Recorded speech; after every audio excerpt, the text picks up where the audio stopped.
You ask Tiger to solve. This deals with linear equations with one unknown. The final result is n equals 2. Let's solve it step by step. Group all n terms on the left side of the equation. Subtract 5n from both sides. Group like terms.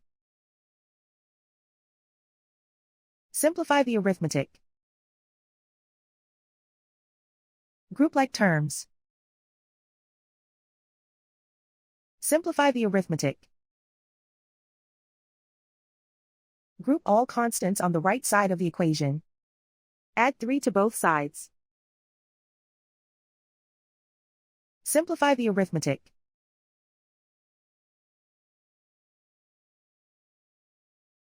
Isolate the n. Divide both sides by 6. Simplify the fraction. Find the greatest common factor of the numerator and denominator. Factor out and cancel the greatest common factor. And so the final result is n equals 2.